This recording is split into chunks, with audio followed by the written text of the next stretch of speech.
Thank you, Mr Deputy Speaker, and thank you to the member for Fenner for raising the important issue of reform to the charity sector. Charities have an annual revenue of $155 billion, which accounts for over 8% of Australia's GDP. It is incredibly substantial. 1 in 10 employees in Australia work in this sector, which is over 1.3 million people. They also engage with over 3 million volunteers, providing over $12.7 billion of unpaid labour. Australia owes them a huge debt of thanks. More than their economic value, though, charities deliver vital services on behalf of the Commonwealth and state governments, from homelessness to disability, education and sport, charities and non-for-profits. They are vital for the Australian community. And as the motion explains, charities are the most trusted sector in the Australian public life. Yet the standard of compliance is more arduous and complex than almost any other sector of the economy. Treasury's 5-year review of the Australian Charities and Not-for-Profit Commission identified fundraising law as a major burden on charities and recommended harmonising it across the country. Similarly, the Senate Select Committee on Charity Fundraising called on Parliament to harmonise fundraising laws late last year.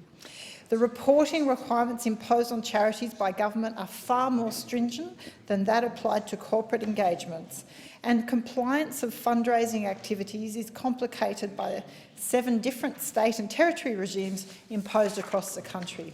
So a lack of consistency in fundraising obligations has been complicated further through the advent of digital fundraising platforms.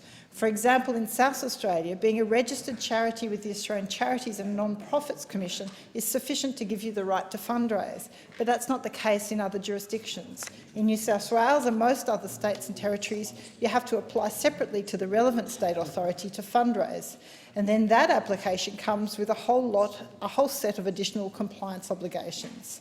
For example, in New South Wales, a director of a registered non-religious charity cannot be paid unless an exemption is granted. And so there are just so many anomalies and red tape that need to be streamlined. Charities need to deal with so many things they need in the conduct of their everyday operations, and it takes away from their service delivery, and that is where we should absolutely make it possible for their focus to be. So I do urge the government to use the National Cabinet reform fundraising laws and harmonise them across the country. We can't talk about charities without talking about what a difficult year 2020 has been. COVID-19 has imposed its own set of restrictions on charity fundraising. Restrictions on public gatherings, decreased foot traffic in central locations, economic downturn, they've all compounded to restrict the fundraising ability of the charity sector this year, at a time where, in fact, their services and assistance has been needed all the more. Modelling by the University of New South Wales Centre for Social Impact and Social Ventures showed that a drop in revenue by just 20% to the charity sector would leave 88% of charities immediately operating at a loss, and 17% would close their doors, and that would result in 200,000 jobs lost. Financial viability of charities is important, as they have less access to raising funds by debt as corporations, and they absolutely need all the assistance they can to comply with very strict and serious compliance regulations. While JobKeeper, for example, was welcome, many struggled to meet the eligibility criteria of a 15% loss in revenue against the previous years. As charities have been growing, many are startups, and hence their growth rate is rapid.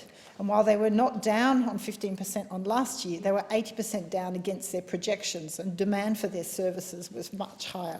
In June, I urged the government to bring forward Stronger Communities Grant to help the charity sector, who are doing such a wonderful and necessary work. So I call on that again. I'd like to use this opportunity to thank the many hard-working charities in the community of Warringah. We have a wide variety of charities and community organisations that do wonderful work here and abroad, from Doctors International, who work overseas, to Community Northern Beaches, who deliver a fantastic range of services to locals. Men's sheds are spread throughout the electorate, providing practical solutions to men's health issues.